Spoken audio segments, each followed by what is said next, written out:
podcast family. It is your girl, Jennifer Tomlinson, host of the Black Woman Be Well podcast. Today is a great day. We are talking about being a gender ally, and I am joined today with a colleague, friend, and might I say ally, Rudy Darden, professor of English at Valencia College. He's also a SEED facilitator. PJI instructor, that stands for Peace and Justice Institute instructor, motivational speaker. He is an author, has articles published in publications, in journals, and he's just like a Renaissance man. He do it all. Listen, I was like, keep it going. Do you know anything else that I don't know to throw in so I can get paid for you know all what I'm these saying? titles? And I Come said on. SEED like people know what it is, but Yeah. SEED is diversity and inclusion work, specifically within the education system. But you really are equipped to talk about that hard, tough stuff with anybody. Yeah, so the word SEED, it's an acronym for Seeking Educational Equity and Diversity, and it's a national program that really seeks to empower people within education on how to make their spaces more diverse.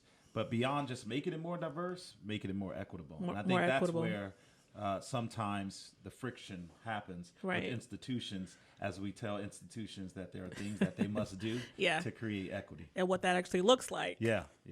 Not just on paper. Well, we appreciate your work. Well, I do Hey. anyways. And so By the welcome way, to the thanks show. for having me. I was gonna say welcome It's to been the a show. while. I mean, she's had this podcast. Y'all, we go arm in arm. You mentioned just off air how we were in a car years ago talking. Yeah. And so we in cars having conversations about life. And you don't have this podcast for how long now? Well, and I'm stop. just getting the invite. I mean, Listen. Okay, God. so I will say this. We do a good job of speaking life into each other because in that same car, you told me to write a book and you've already started or almost done with that process soon. Look out for that. yeah. And I didn't know what I was going to do. And then you spoke life into me. I started this podcast. So, you go. that's what we do for each other. Yeah. And here's why you haven't come on. I mean, it's a podcast for women. And so the All right, let me get in my the space. first Let me season, get in wait, my lane. the first season, I invited mostly women. Of course. So you're the first guy. Come on now, Yay. stop it. I feel some kind of way about that. Why? Like I feel good about Oh, that, okay. not in a bad way. I'm like, all right, I knew there was something here. Yeah, I feel good about and it. to hear you say that, it's like, all right. I thought I could take a deep breath. And Yeah, say, you all feel right. good about it. You are our inaugural male guest. right. And Well, we're good happy to be have here. you. Yeah. Nice to be here. So, the topic today is about being a gender ally. Most people might not actually know what that means. Since you're our expert guest for the night, how would you define it? Yeah, so I want to use that term expert loosely. Yeah, and sorry, not gender ally, but can you just tell us what it means to be an ally? Yeah, so that in itself is something that I think came out of, at least in the literature, with the heterosexual community not being in any way partnering with the LGBTQ community. And so we begin to see a lot of conversations around what it means to be an ally of the LGBTQ community. And then that language and that kind of momentum in education, we have so many kind of national things happening, the Gay Straight Alliance. Now, listen, I know the word ally started long before then, but in terms of higher education, in terms of where that term really became evident for me, I saw it so much going in college and as a professor, just seeing it all around that to be an ally, it's somebody who is not a part of the LGBTQ community, but who is willing to partner, be alongside, and simply stand in the space of saying that you are accepted, meaning the person who's part of the LGBTQ community is accepted in that space. So we would have this ally training, right? And we would have like gay flags on the door, rainbow flags, and being like, hey, I'm an ally. Right. I look at that differently, though, than race ally in terms of the way in which it's been presented to me, that there are white people who come alongside and say to a black person, hey, look, if you want to talk to me, I feel free that my door is always open. Gender ally, here's where there is an intersection. Yes. And because as soon as somebody says gender ally, now we have to take into account things that maybe we didn't take into account when it was one layer of oppression, which is LGBTQ. Yeah. So you've introduced a lot of topics already for our listeners that might be new to it. So just to flush that out real quick for our listeners, that the term ally in terms of partnership or allyship was really shared through the LGBTQ community. They're the ones that kind of came up with that terminology of how to be a ally for the LGBTQ plus community. And then you've introduced the concept of gender and racial allyship. Which you also introduced an interesting word, intersectionality. Can you talk about that for a second? Because some of our listeners probably don't know what that word means. What does it mean? What does intersectionality mean? Yeah, so this term even is fairly new, like 1970s, 1980s new intersectionality. And so this term was really coined by a black woman who was like, you know what? The way in which black women experience race or gender oppression is different from the way in which white women experience gender oppression. Right. So a black woman came alongside it, and the name is slipping me, and I feel so bad that I don't have the name. I should have came more prepared, but I know it's a black woman. You're fine, yeah. Right. It's a black woman. Yes, black woman. The listeners will find it. Yeah, we can all Google that. Right. But she really became popular and really coined this term because what we found is that white women would say gender oppression in ways that was not at all something that black women would be able to say that was the same for them. Right. So white women would describe male dominance, and then black women would say, yeah, I get male dominance, but I'm getting it from you too. You too, right? Right, and so like that term intersectionality just simply means that there are layers of oppression. There's something each person has which are called the dimensions of our identity. So we're made up of different dimensions of our identity. So our gender is one dimension, our race, sexual orientation, these are all dimensions of our identity. And our dimensions of our identity can sometimes have different ways of oppression that we experience things. And so intersectionality just means that we acknowledge that there are different layers by which, or different ways in which our identities experience oppression. Yeah. So the ways in which we can be oppressed will determine our intersectionality. And for our listeners, I think it's really great to talk about those, types of systems of oppression. So, you can be oppressed by your sexual orientation. So that can be intersectionality, your gender, your race. The biggest system of oppression that I ignored for so long, because I didn't realize I was oppressed by it, is class. So classism is a system of oppression. And when you're a woman of color, typically you're a part of a socioeconomic range. So then that's another layer that a lot of us overlook. So you just mentioned 4 different systems of oppression that black women in particular, right, just by virtue of being in a society that oppresses each one of those areas hierarchically, that's something that even as a black man, with the ways in which I experience maybe 3 out of the 4 of those, and yet my body is still my body, perceived by other men and by other women, that I can't even imagine. And this is where the difference between being an ally and an advocate, like this is the difference between my saying I accept somebody as a ally, but then when I ask you to advocate, there's where there's a line that delineates what the responsibilities are, which is why I don't do the whole I'm an ally for black women. Okay. I don't do the whole I'm an ally for the LGBTQ community. I am. And that's because foundationally speaking, the heterosexual community is positioned foundationally by like this ideal that foundationally we are against. As a heterosexual community, we have laws that are in place that are against. And it's been that way, at least in our society, American society, for many years, right? For hundreds of years, right? So that's and it's been so many different ways in which the LGBTQ community has been positioned against the heterosexual community only by way of what the heterosexual community does. Right. That to me is different in terms of now saying I acknowledge that there's foundational discrimination that's happening, foundational issues that's in place that now I need to come alongside. That's different than my saying to a black woman that foundationally I'm positioned against you. And that's where that's where I say, Okay. no, foundationally, I can't just simply get away with saying I'm an ally for black women. No, I got to be able to do more, because positionally speaking, I came from a woman. Right. Positionally speaking, right. I am the product. All that I am is because of the teaching and the grooming and the learning of the matriarch, right? And so this idea, now I've been taught outside of the matriarch not to value black women, right? That's something that I think black men, without no other way in which being told not to love black women, you're going to receive that training not to love black women just because you're positioned in American society. And I think any black man who, and I'm going to speak for black men here, and it's hard to do that because you can't speak for all black men, right? Well, you can speak to a society that positions black women at the lowest form of that hierarchy. Now, whether you choose to acknowledge that hierarchy and go into it is one thing,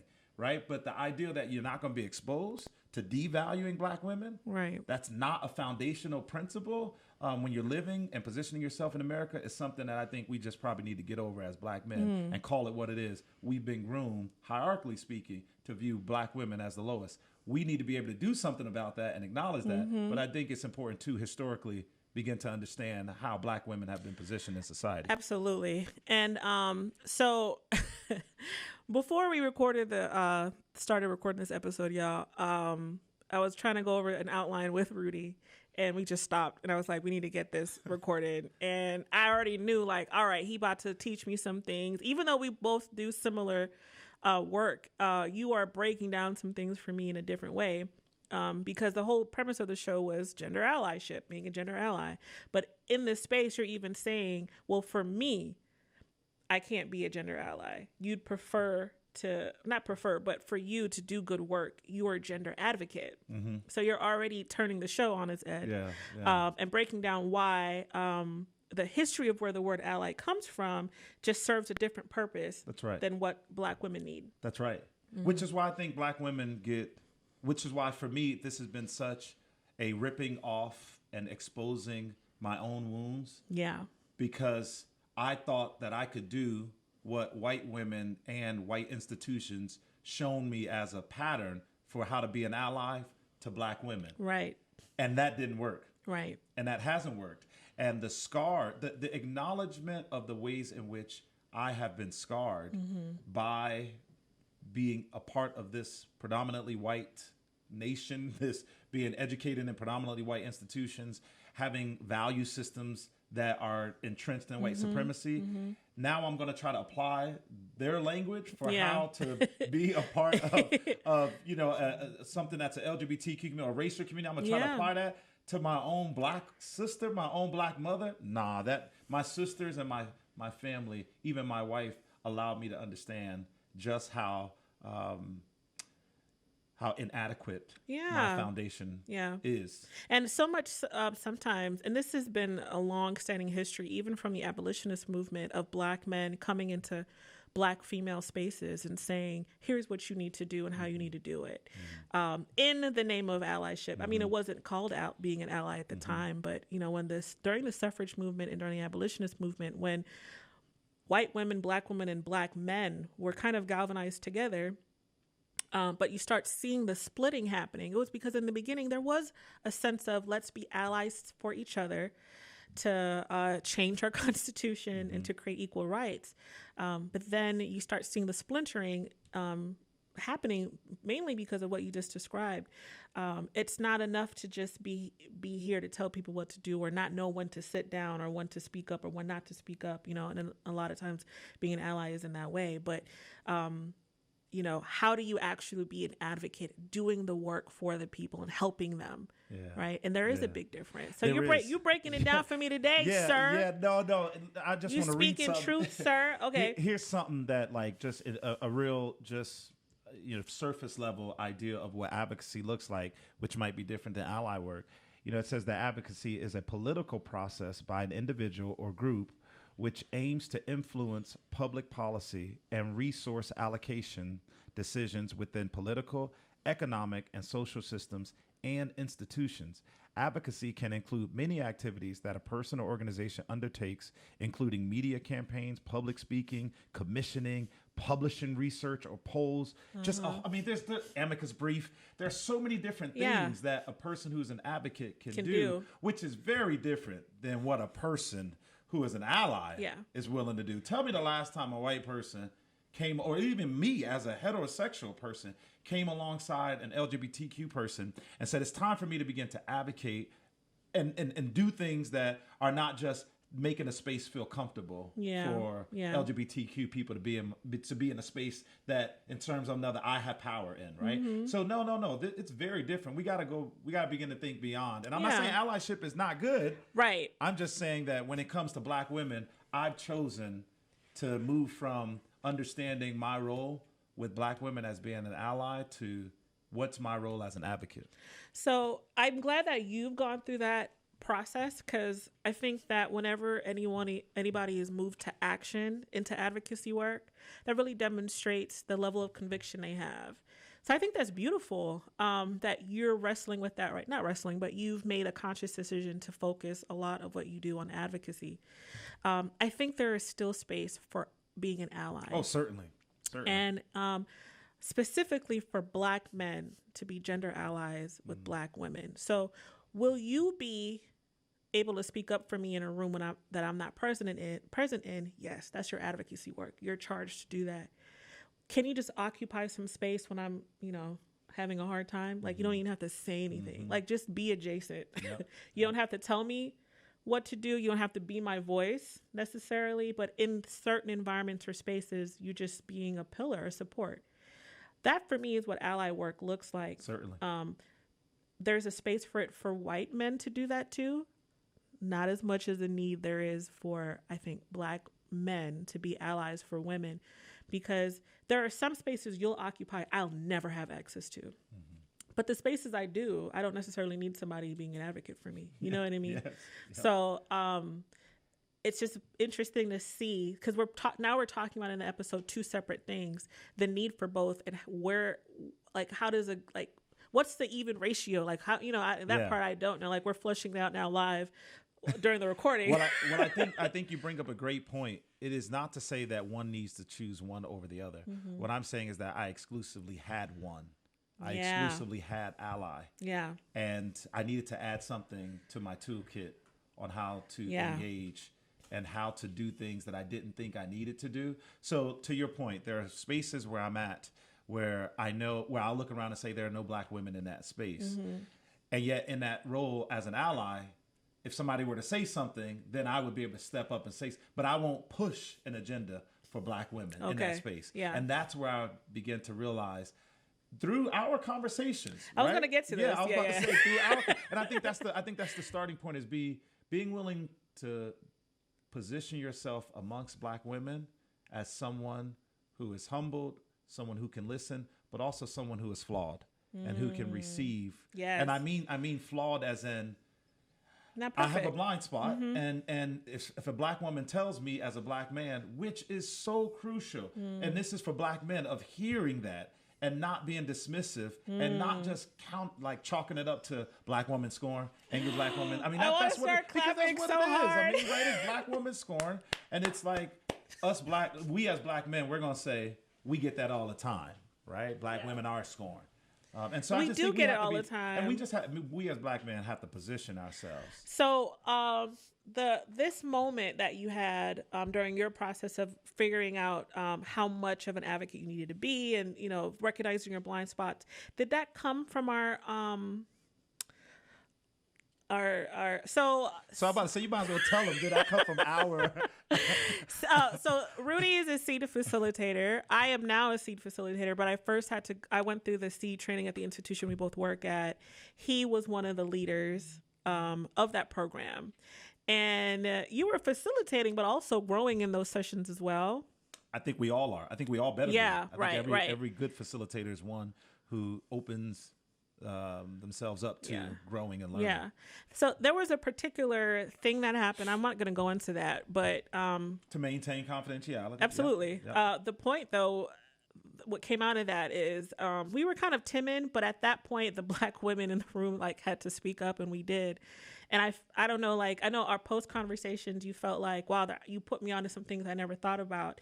Did it start then, or had you already been kind of working on that? Like, when did this moment come for you to realize the difference between your purpose as an ally and versus an advocate? I think for black men, it starts early in life when you start making decisions for heterosexual black men, where you start making decisions around who you date and who you won't date.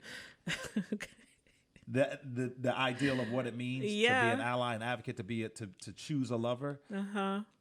So that's what starts when you, at least for me, it started 12 and 13 years old. Okay. When my brother would say to me, "Hey, show me who you like." And I would point out this person. I would say the celebrity name. And he would say, "Now tell me another person." And he would say, "None of those women look like your mom. Like they're not dark skinned. You're picking all of the reds, the lights. You're picking only light skinned women." And I would say, "Well, that's just my preference. That's just, how you gonna tell me what I can like and what I don't like?"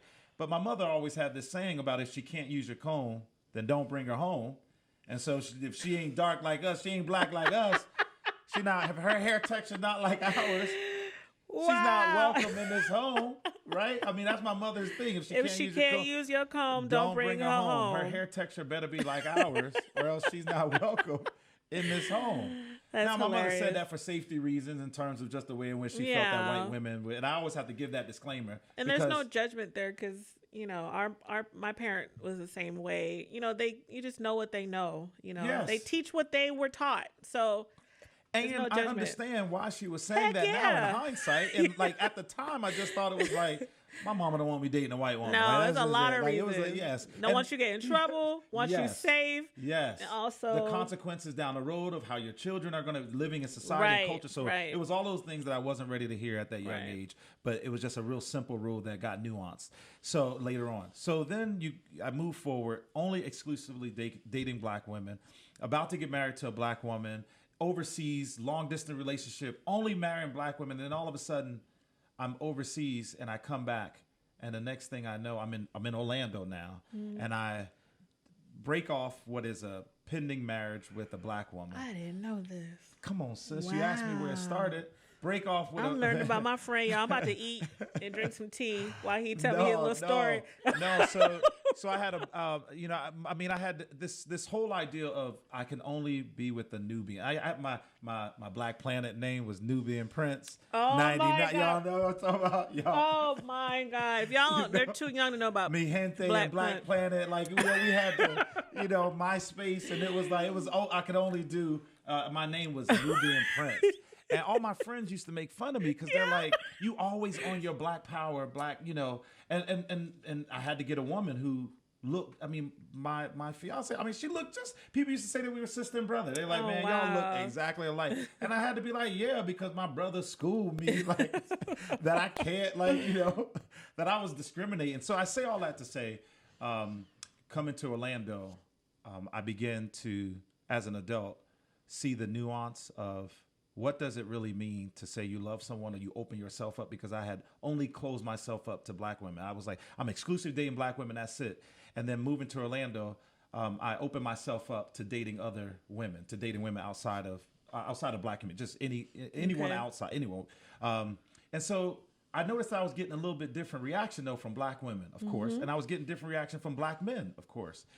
And the moment that I married a woman who is Puerto Rican, that was it in terms of my sister. I have 4 sisters, a mother. I mean, it was like, so you did exactly what I told you not to do, son. So you just gonna start a life. So you you got degrees now. You're successful now. You just gonna flock to the Puerto Rican. What happened to the Nubian princess? Now you want to get a Puerto Rican princess? Like, what's this all about? And for years, and I dated her for years. So I heard all of it. I heard it all, and I still made a decision to do it. And in making that decision, I think there were some things that even then I was saying I'm making it out of love. And I had to recognize that there were some things in terms of just making it out of, I would say, a reaction to you told me what I can't have. and I'm gonna do it now because I can. Because you're telling me I Lord can't, Jesus. right? Like you telling me I can't. Okay. I can only be with a black woman. So now show you. I'm gonna show you I could be with other women, and I can be Yeah. happy. And another part of it too was just simply finding what I believe was the right woman at the right time to be in the right place for where I was. Yeah. Just relationally. I tell you what though, that came with a lot when it came to my sisters. It's triggering. And it even is. me, I have to, for me, and I'm all like, oh, love whoever you want to, but at the end, like, I cannot help but be triggered by seeing black men date outside of our race just because of, I mean, the history in America and knowing what we know with concepts of internalized racism and how that's perpetuated in our behavior and how black men historically that personify internalized racism or self-hate will always date what, the opposite of them. Or it's that, the fruit they didn't have access to, So I'm not saying you experienced this, but knowing all of this and then black women also living a life where they've experienced the discrimination and the silencing and saying, and, living in a world where the standard of beauty does not look like them. It is triggering. I don't care how reflective you are, how deep you are. You have to talk yourself out of it when you see it sometimes. Like, I know better. Let me shut the hell up. But, but it is triggering, you know? It is. And it's an immediate shutdown. And I think that black men who understand history understand why it's an immediate shutdown, why it's triggering. Yeah. Why, when I walk into a space and I say that I'm a seed for, I forget where, I went to, I think Seattle. I think it was Seattle or Dallas, Fort Worth. It was at a national conference on race and ethnicity, right? So I'm at this conference and I spoke up and spoke out about something. And these women and men, kind of formed a little circle afterward. We're starting to talk. And they're just like, wow, we need to go get dinner. Let's all go eat. Okay. Well, we're sitting around a table and one black woman just looked at me and was like, I know you're not married to a black woman. What? She said, with all of this gusto, with all of the passion and fervor behind it, I know you're not married to a black woman. What does that mean? So how did she read you like a book, though? Read it like a book. What she acknowledged was, I can see your hurt. Right? She was like, I see your hurt. She was like, I see your hurt. You made a decision you can't walk back from. Rudy. And so she was like, I see it now. And so she was just like, brother, I'm here to help you heal.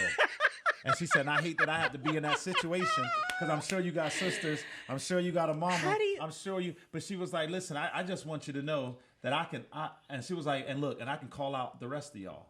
And she just went around and was just around the table. I know you married to a black woman. I know you're not married to a black woman. I know you're not married to a black woman. But how do you hear that and not just start crying?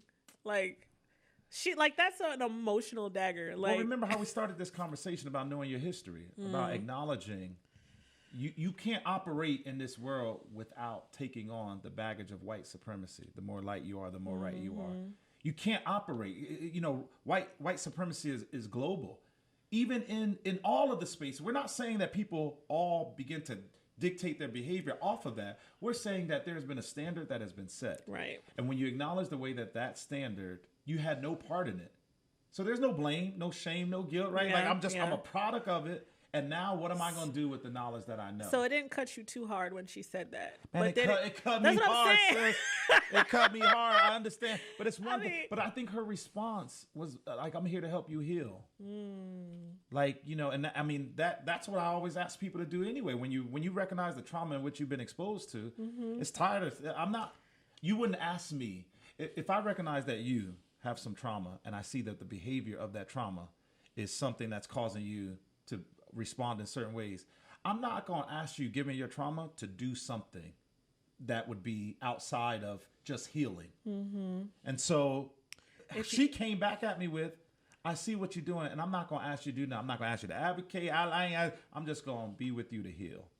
And I think that's that space that led for me to hear what you said to me, because now we fast forward all of that into, we're in a space together, and somebody's talking about LGBTQ advocacy. And I'm asking all of the heterosexual people in the space in that group, hey, let's advocate on behalf of LGBTQ.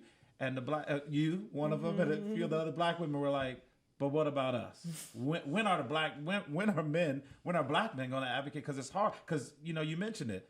You know what it's like to be an ally for LGBTQ, but you don't know what it's like to see black men, in particular black men, right, be an ally for black women.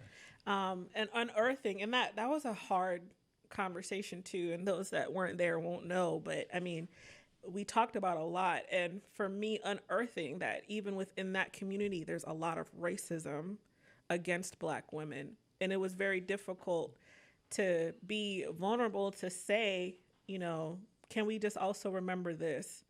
But it needed to be said because even within that community, they have racism, you know, issues, and black women of color oftentimes suffer too. So who's gonna, like, you know, the whole thing, I'm like, who's gonna speak up on her? I didn't cry, I don't think, but that was probably like, well, who's gonna speak up for us? Yeah, she went to a Black Lives Matter rally and was like, all lives matter. No, I ain't gonna say it that far. That's not what happened. I said that almost jokingly, but not really jokingly, because I think sometimes when we introduce, because everything is intersectional, sometimes people will look at what you said as an affront to what the issue was. But that's why intersectionality is so important. Yeah. Because saying that who's going to speak up, and I'm willing to do the work of allyship for the LGBTQ community. And in doing so, I understand that I'm feeling some hurt and some pain because as a black woman, I understand I'm not even fully accepted into these spaces. So it's not a all lives matter at a black life. I said that to say it's not one of those because somebody will say, I'm taking into account what people say in response to certain things. I'm probably all in my head about this, but some people are like, you know, if a person is experiencing oppression, we don't need the oppression Olympics. Right? If I'm asking you to be an ally for LGBTQ community, and then all of a sudden Jen wants to say, but what about, you know, it's the whataboutism. It's like, no, not with this. With this. We're not, we have to. It's no comparison. It's not whose war story is worse. No. It's not that. It's saying in addition to what I'm willing to do with the LGBTQ community, I want to use that to parallel what is something that I need in order to continue doing my work. Thank you for adding that layer, because people listening might not understand that part too. Yeah. And what I loved about your story is and this is something black women do all the time. We become allies immediately, like the lady that read you to filth in the restaurant and said, you don't even have to do anything. I want to help. Yeah. I mean, we always take on that. And we don't oftentimes get it reciprocated. You know, like, I see your pain. Yeah.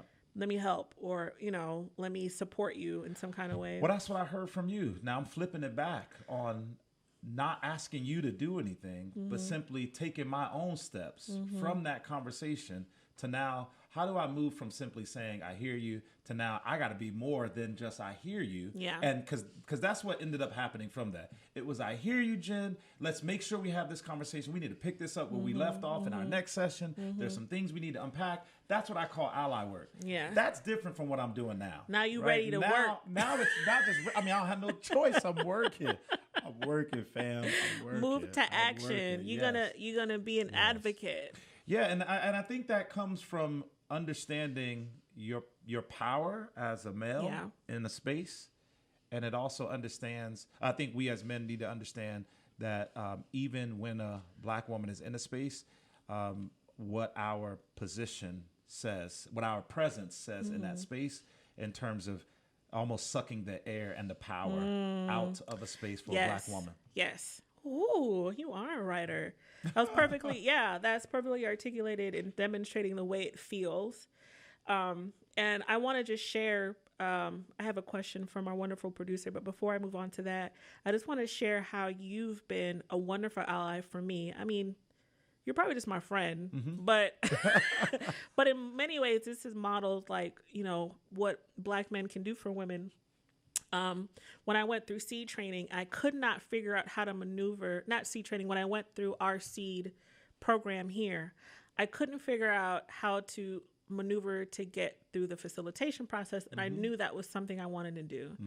And our little side-by conversations you always have in the hallway, where you go, oh yeah, no, I'll do that. Like, we'll figure this out. Until boom, boom, boom, a couple of conversations later, you've helped me, put me in a position where, you know, I was able to do it, talk to the right people, introduce them to the right people, and making it happen. You've done that with other things. I won't go into details, but you've done those kind of things for me. And I would love to see what we have as colleagues modeled with other people, with other Black men, whether it's in their place of work or wherever, politics or whatever. If you see Black women struggling, making those connections, hearing them thoroughly, giving them their space to talk, and helping them. If you have resources, not being afraid to share them. Because it's such a paradox, though, from what we as Black men have been groomed. At least I know from me and my experience. Yeah. So my father died when I was young, right? So raised by a single mom, 4 sisters, 2 brothers. I'm like the youngest boy. So I'm like, I have all of these older sisters, all of these older brothers, all of these great examples of what it's like to be a Black woman, of what it's like to be a Black man. And then I come and I'm now an adult, and I'm like, Black women don't need me. They don't want that train me, right? They don't want that raise me. Black women don't need me for anything. They got it. And if I were to step in and do something, what that would mean is I'm taking away their autonomy and their power, their independence. And so it's like, Black women, y'all got this. And in doing that, I missed out on what it is to simply be in relationship and to simply allow myself to be not just led, mentored, but also use my privilege. So now I got Black women out there doing it all when they don't really have to, because they have a Black man in a position to speak to another man in ways that maybe the Black woman wouldn't be heard by that other man. I think it's so unfortunate on our end, because we do exist like we are okay, because we have to get it done. We have to take care of it. So for others, it looks like, oh, they're good. Like, they got it.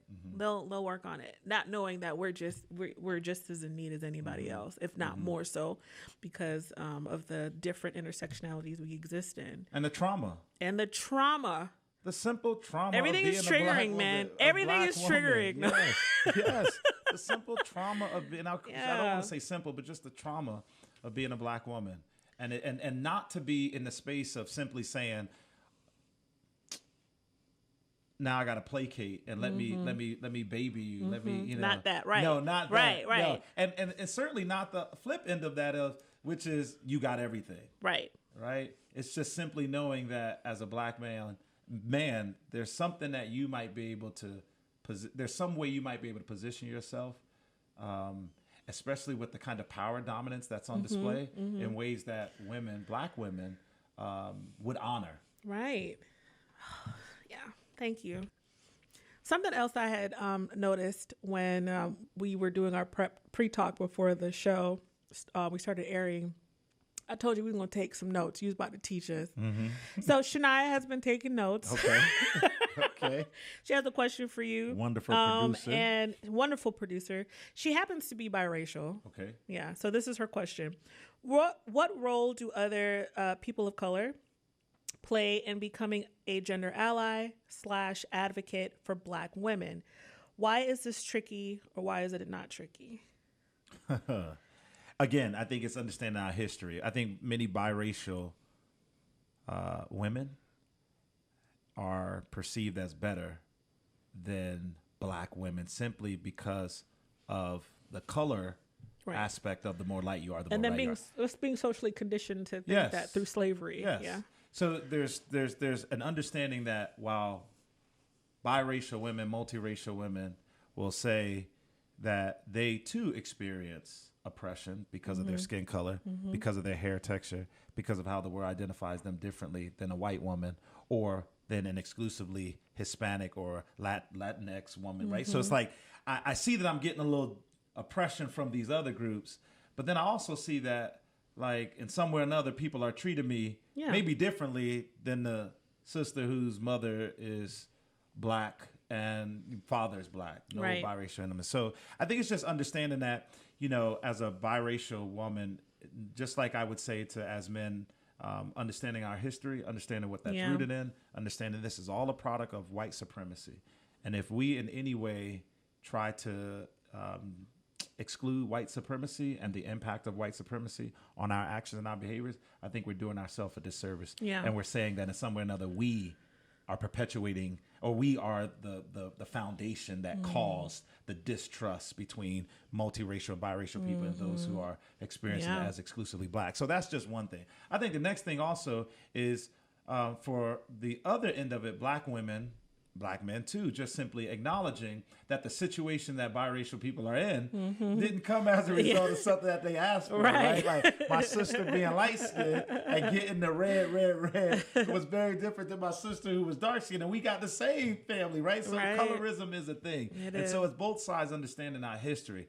But I think it's also, there's that role that's tricky to play as an ally, and then moving into what I would think would be some sort of advocacy work where possible, where you begin to use your skin privilege. The same way that I'm saying I'm using my male privilege and my male dominance, my male perceived dominance in the world to bring about spaces and to bring forth opportunities for black women or for women in general, is the same way that I would say somebody who gets the comment that, oh, your mother and you're mixed, oh, you're going to have beautiful babies. Or when people, it's like, it's that's where the advocacy work can come in. Yeah. That's different than ally. That's not taking that as a compliment. Right. You know, that's saying that's no. Saying what are you saying? Yeah. I needed to be mixed in order to, so my father who was not mixed or my mother, they're not that beautiful checking compared people, to. It's checking people when possible. It's making those kind of political statements. Because anytime somebody says political statements, we're just really talking about power statements, right? So we're not talking about Democrat, Republican state. I'm talking about, we make a power statement. That you just made a statement about my value based on my skin color, and I'm going to now tell you that my power is not based in that. My skin, and so it's just making those kind of political decisions that might mean you're going to make somebody uncomfortable, and that's going to have to put some humility out there because I'm keeping it real. The biracial people, I feel like they walk around with the mentality of like, I'm cute. Like, I got this. There's something different between me and the others. Yes. Yeah. I'm like, and now I hear this, I'm the best of both worlds. It might be subconscious. Shania's like, no, that is not me. I'm the best of both worlds. Well, I mean, of course, we're not saying, we got to make statements about general, I think some of it might be right? subconscious, and generally speaking, it might be subconscious and internalized, but you're not thinking it consciously. And I agree to your point. And as much as it's important to recognize your systems of oppression, it's also very important to recognize the privileges you have. Even me as a black woman has privileges being heterosexual. Like that's like, you have to recognize that. And so for talking about biracial people, because Shania happens to be that, there are privileges that you're going to have that a dark person doesn't. But any other person of color, an Asian woman, has privileges. She has oppressions too, right? But her privileges are far different than a dark-skinned black woman. I mean, so much so that they will say we are, sometimes they speak that language. No, we're not like them, If we have to start a movement to appreciate any group, something quite foundationally speaking, not right. If we got to start a movement for natural hair, if we got to start a movement to say queen and king, right? If we got to start a movement, if we have to use these terms, and I'm not saying these movements aren't good. I'm just saying we need to acknowledge that the movement is there for a reason. And that's because everything was stopped. There was no from a very literal term, there was no movement when it came to us being groomed to value, us being Americans being groomed to really value black women. Yeah. Where we were maybe groomed to value biracial people in general. Yeah. Shania, I do want to capture your voice because we were talking, answering a question, but you were like, no. Yeah, go. Please share your perspective because neither of us are. I'm very, very light skinned, but I'm not biracial. I mean, I think this is also different for me because I'm also Hispanic and I'm black. So there's like two different forms of oppression that I go underneath between the Hispanic community that doesn't think I'm Hispanic and then the black community that doesn't think I'm truly black and authentically black. So I think there's a difference in why. And then like I'm also Norwegian. So like white people also just don't accept me in general. So to like your point is that I also know a lot of like multiracial people and biracial people that don't think that way and don't think that they're better because it's so hard for us to fit in the first place. So like, especially me growing up, I never thought I was that cute and I never thought I was that superior because I wasn't someone who was all of like, I wasn't fully black or I wasn't fully Hispanic. So that's something I also struggled with because I particularly like Hispanic men. So dating Hispanic men is different because a lot of Hispanic men don't like darker skinned Hispanic women. So that was really hard for me growing up, being a black woman and being, my family is also Latinx and of Afro-Latina and stuff like that. We're all darker as well because we're from Puerto Rico. So it's different. It's like, and my boyfriend is also Puerto Rican, so he grew up with, you know, dating darker skinned women. That's fine, everything like that. But like going through school, it was so hard to even interact with Hispanic men because it was just always negative. And then like interacting with black men only liked me because I was fetishized. Yeah. So I didn't want to involve myself with black men because I didn't want to become a fetish. The way we self-actualize, race is just a part of it, part of that, right? So you have your complexity of knowing yourself based on your complex heritage. Like you have, like, you know, do you even have the space to think about privilege if you don't know who you are, right? But also that's just a part of how we self-actualize, especially as a woman, right? You're looking at what is beautiful and who sets the standard. So you have this race thing, like, I don't know who I am. I'm racially ambiguous, so I'm kind of lost in that.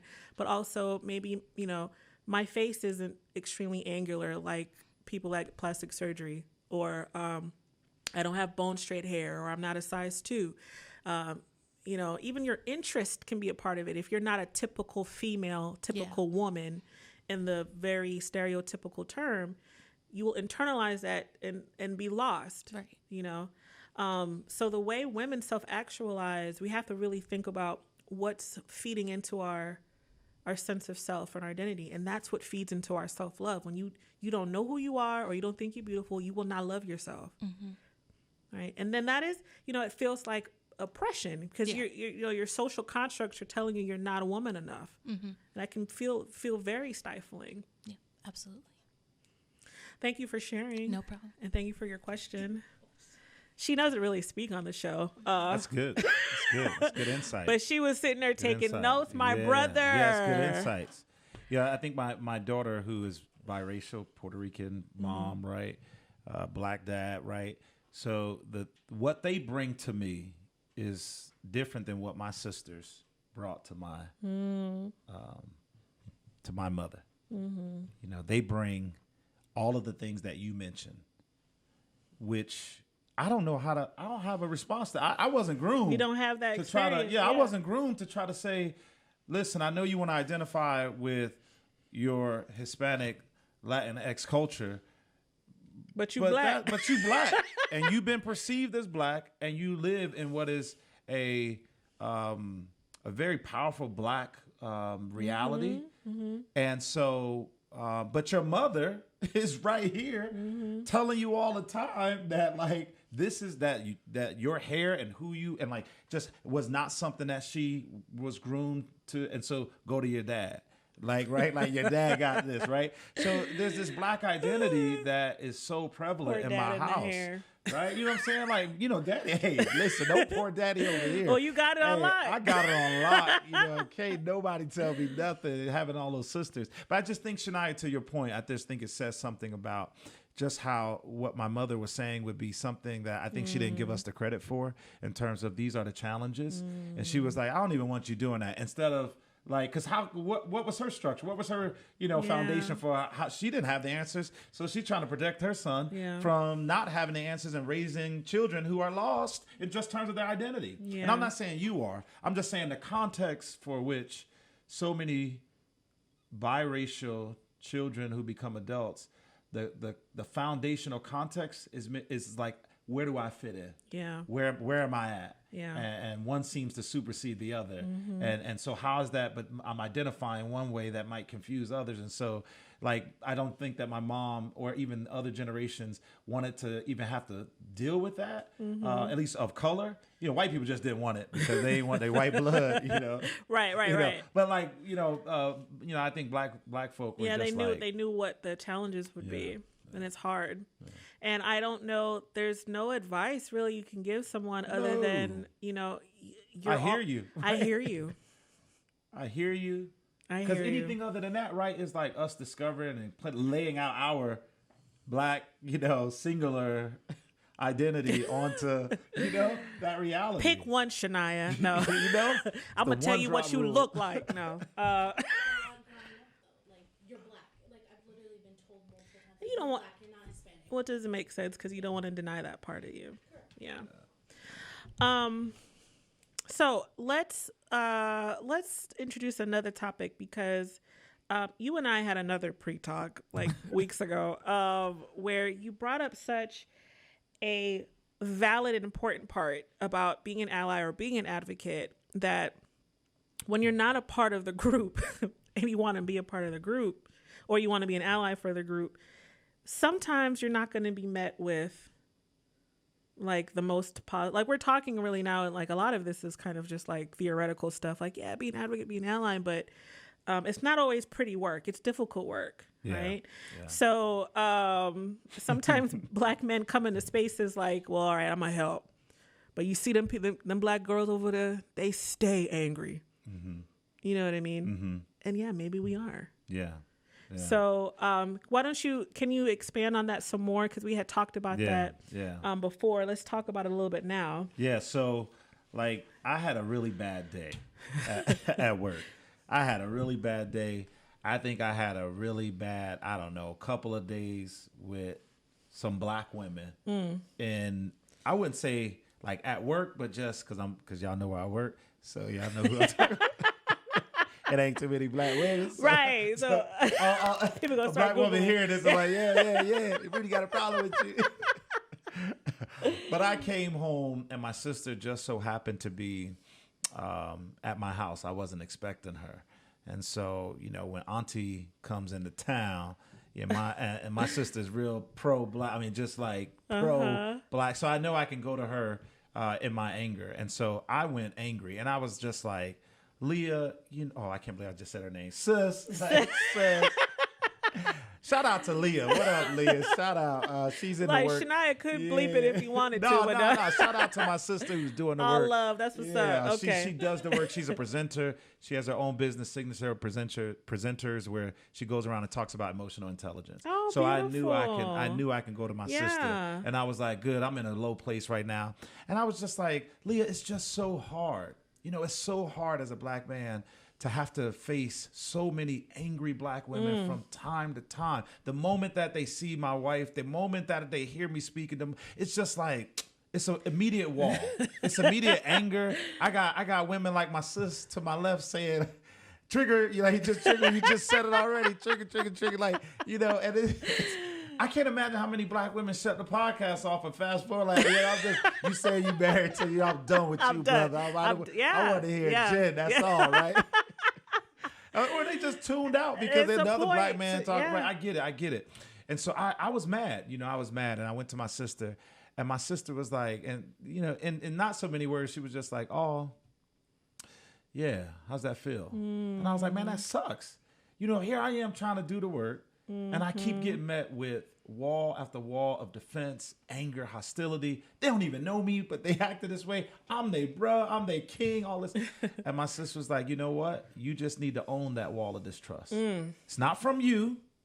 They don't even know you. So it's who you represent. And you just need to own that. Own it. Own it and not try to say it's not you. And she said, because how many times have we asked white people to do the same thing? They come in, Karen comes in, Karen happy just to be around black folk. Right. And then Karen is like, met with some silent kind of when she walks up and we get all silent. And then when we walk away, we're laughing and Karen's like, what was that all about? It's so hard to be black people friend. Yeah. Well, but there's a reason. Yeah, and I hope that, somebody will go up to Karen and be like, hey, just own that. own what you just felt. Yeah.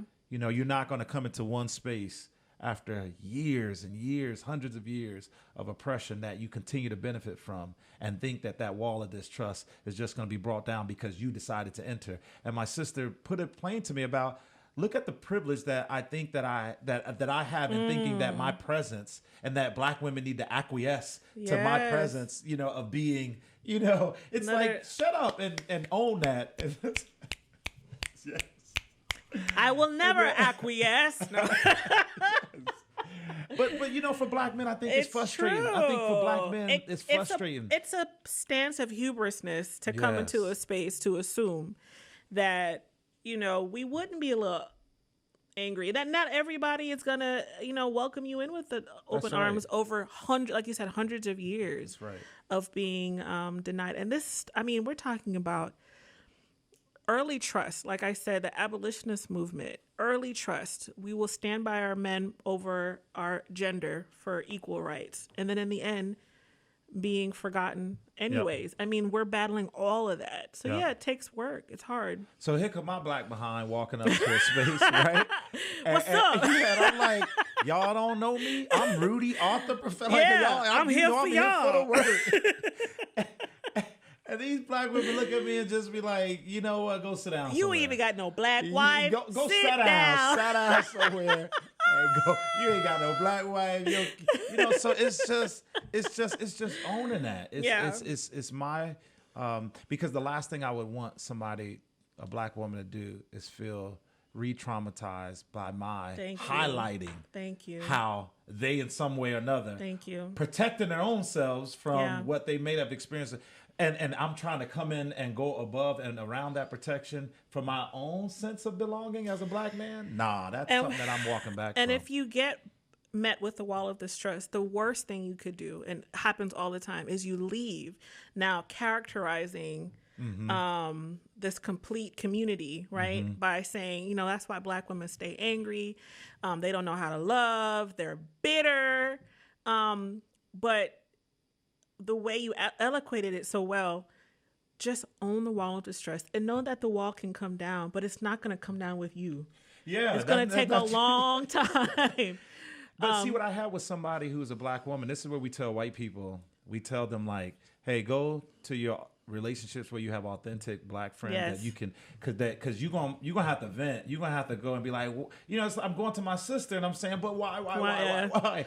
And she's like, the fact that you're coming to me says that this is the work that you need to be doing, because you're not ready to you don't have that answer for yourself because you're not living in that identity and living in that space. And to your point, if I were just to go around my friends and be like, that's why I ain't messing with black women, that's that mischaracterization. And it does more harm. Yeah.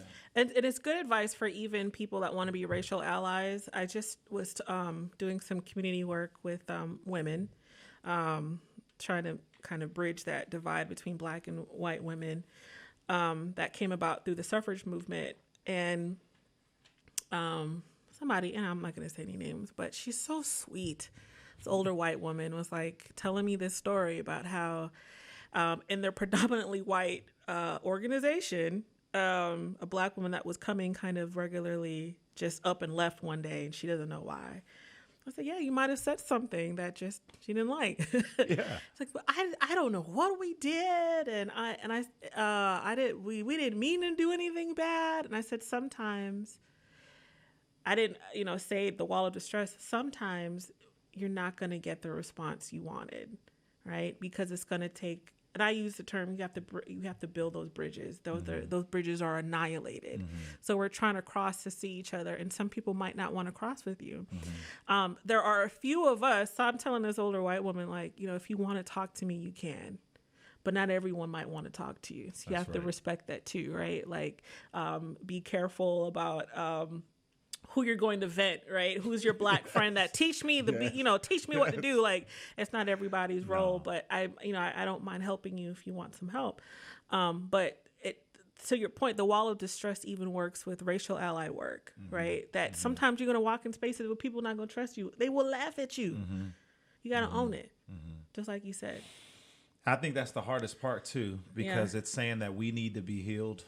We too are acting out of our trauma and feeling rejected. So I'm acting out of my trauma. I'm acting out of this sense that like, I know I'm being perceived as somebody who turned their back on black women. So I'm now going to use that as like, now, no, let me operate from that space. And I'm only acting out of what is perceived trauma. It's just all of these different things, Jen, that I think is clouding from just making things more cloudy than just simply saying, Rudy, own this, own it, hold it. And let's just deal with it when it's possible to deal with it.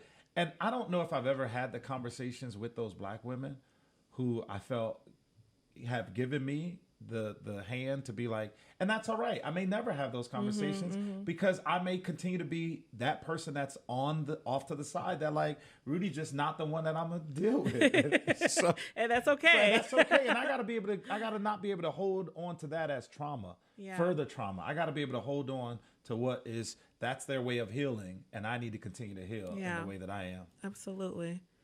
Well, thank you so much, Rudy, for all of this. Just everything. I learned some stuff tonight. Shania learned some stuff tonight. I learned some stuff. You tonight. learned some stuff? Come on, I learned some stuff. I think this is really good for women, female listeners or women listeners, so that they might be able to even process what they experience, and also just to kind of, as they've listened, hopefully it'll help them when they're engaging with other people. Yeah, I do want to say something really quickly because I just think I think black men need to really affirm the realities that black women have that have never been expressed. And so how can I affirm something that a black woman has never expressed it to me? You might have seen it in some behavior as a black man. And so it's like saying to a black woman,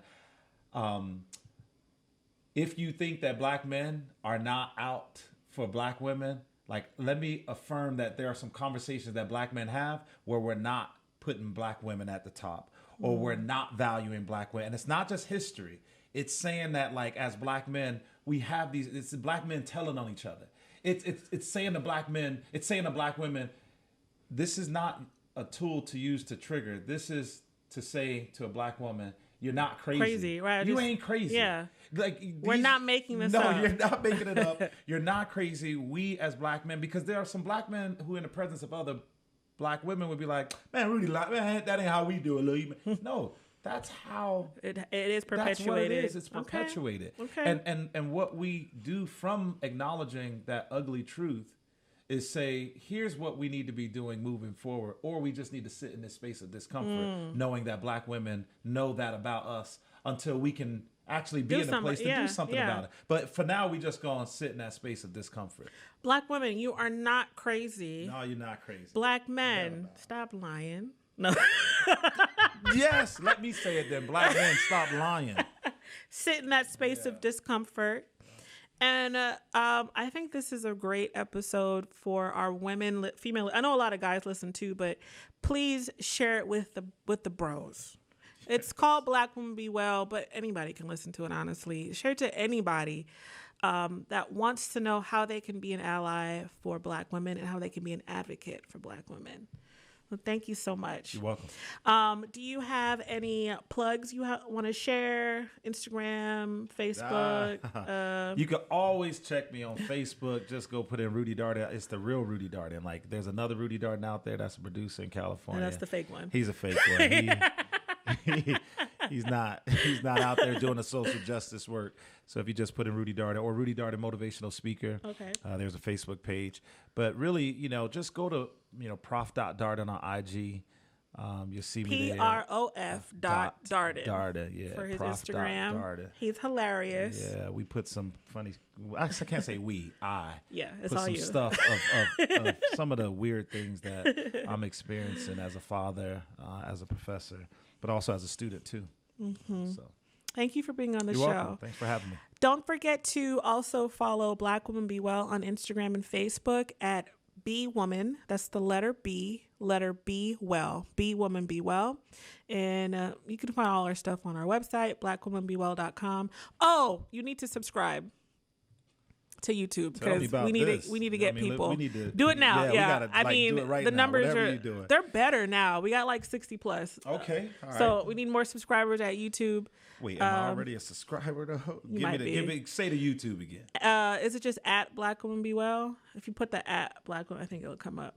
Thank you. yeah. You're our male expert. Guest. No, stop saying expert. You are. Own it. Experience. Look at me Just a being an little ally more. for you. Appreciate Own that Appreciate stuff, you. Rudy. All right. To our guests, our listeners, thanks for being with us so long. Have a great day, a great night, and love, peace, and love. He's playing a YouTube video now. Love, peace, and hair grease. Bye, y'all.